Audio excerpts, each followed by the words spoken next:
బాగా చేపిస్తున్నారు అంటే ఇంటర్నల్గా నేనేమి చేపిస్తున్నారంటే నేను ఎందుకు తప్పు అని అనట్లేదు. ఇంటర్నల్గా మీ అంచనాలు మీకు ఉంటాయి, తప్పేం లేదు.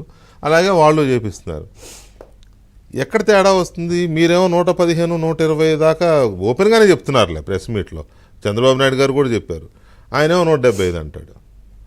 సో ఏంటి గ్యాప్, ఏంటి తేడా ఏంటి?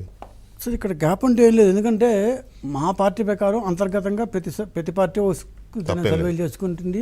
ఇవాళ రేపు ఒక పొలిటికల్ కన్సల్టెన్సీ ఎయిడ్ అనేది ప్రతి పార్టీలు చేస్తున్నాయి. అట్లా మాకు ఒక పొలిటికల్ కన్సల్టెన్సీ ఉంది.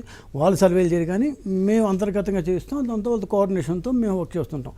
సో ఇదేదో కొత్తగా ఇవాళ చేయలేదు. మేము ప్రతి ఇయర్ సర్వే చేస్తాం. ఎలక్షన్ దగ్గరికి వచ్చేవాడు కొద్దిగా ఎక్కువ చేస్తుంటాం అంతే.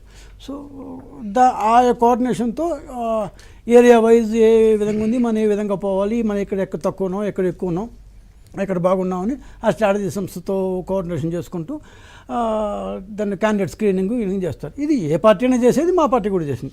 సో అలా కాకపోతే ఇంతకుముందుకి ఇప్పుడు తేడా ఏంటంటే, జనరల్గా ఇంతకుముందు ఇన్ సెన్స్ 2014 ఆ ప్రాంతం దాకా ప్రీ పోల్ సర్వే చేసేవాళ్ళు, ఎగ్జిట్ పోల్ చేసేవాళ్ళు. సో ఈ మధ్యలో అంటే ఎలక్షన్ తర్వాత రిజల్ట్స్కి తేడా పెద్ద అంటే స్పేస్ ఎక్కువ ఉండేది కాదు. సో మనం ఇంకో జోక్ చదివా, పార్ట్లో ఒక అబ్బాయిని ఒక ఆమె తీసుకుపోతాను. అవును, మీ అబ్బాయి ఎప్పుడు పుట్టాడు అంటే ఫస్ట్ ఫేజ్ ఇప్పుడు పుట్టాడు ఉంటున్నా అంటే ఇన్ని ఫేజ్ ఉంటాయి మధ్యలో. సో ఆ టైప్లో ఇన్ని ఫేజ్లు వచ్చేప్పటికి ఏమంటే క్యాండిడేట్ల కంటే ఎక్కడో చదివాను నేను కూడా దాని ఇవాళే. వాళ్ళు వచ్చి పందాలు వస్తున్నారంట, క్యాండిడేట్ని అడుగుతున్నారంట, సార్ మీరు గెలుస్తారా ఓడతారా, బేసిక్ పందాలు కడుతున్నాను అంటే, నేను గెలుస్తానని చెప్తే అనవసరంగా వీళ్ళు పందాలు కడతారు, ఓడిపోతామని చెప్తా నువ్వే ఓడిపోతావని చెప్తాడు, పరువు తక్కువ, ఏం చెప్పాలి అర్థం కాకుండా వస్తున్నాను నేను అన్నాను. అట్లా ఇది ఏంటంటే రాజకీయాల మీద ఇంట్రెస్ట్ ఎక్కువైపోవడము.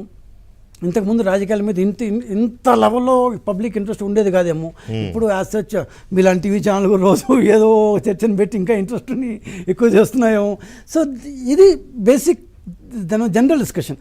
బట్ సీరియస్ డిస్కషన్కి వచ్చేప్పటికి తెలుగుదేశం పార్టీ ఖచ్చితంగా 120 నుంచి 125 సీట్లు వస్తాయని మా అంతర్గతంగా చెప్పుకున్నాం, బయట చెప్పాం, ఓపెన్గా చెప్తున్నాం. ఇది ఇన్ఫ్యాక్ట్ మీతో నేను చాలాసార్లు ప్రైవేట్గా కూడా మనం చాలాసార్లు మాట్లాడుకోవడం కూడా జరిగింది. ఇది ఎప్పుడు ఆల్మోస్ట్ నవంబర్ డిసెంబర్ నుంచి చాలాసార్లు మనం కూడా మాట్లాడుకున్నాం. ఆ రేంజ్ అనేది పైకి కిందకి పోతుంటుంది, చాలాసార్లు మనం మాట్లాడుకోవడం జరిగింది. సో మేమేమి వై నాట్ 175ను మొత్తం సర్వం సహా చక్రవర్తిగా మేమే ఏలాలను మొత్తం ఆంధ్రప్రదేశ్లో ఉన్న 150 సీట్లు వై నాట్ 175 ఇట్లాంటి పిచ్చి మాటలు మేము ఎప్పుడు మాట్లాడలేదు. మేము ఒక పరిణితి చెందిన రాజకీయ పార్టీ. ఆ రాజకీయ పార్టీ ఎంత 45 సంవత్సరాల్లో ఏ విధంగా మేము ఈ రాజకీయాలు చూస్తూ వచ్చాము, రాజకీయాలు చేస్తూ వచ్చాము, ఆ టైప్లోనే ఇప్పుడు కూడా మేము దాన్ని బిహేవ్ చేస్తున్నాము. అంతేగాని మా ఇష్టం వచ్చినట్టు నోటికి వచ్చిన బాల్ పార్క్ ఫిగర్స్ మేము చెప్పేయట్లేదు. పాయింట్ ఏంటంటే ఖచ్చితంగా 175 వస్తాను మేము ఎప్పుడు చెప్పం. ఎందుకంటే లాస్ట్ టైం కూడా అందరూ ఏమంటారంటే మాకు 23 సీట్సే వచ్చాయి అంటారు. మీరు కనుక లాస్ట్ టైం పర్సంటేజ్ చూస్తే 50:40 అన్నారు. కానీ ఫేజ్ వైజ్ అంటే దాని ఏరియా వైజ్ రాయలసీమ, కోస్తా, ఉత్తర కోస్తా తీసుకుంటే రాయలసీమలో 16% తేడా ఉంది.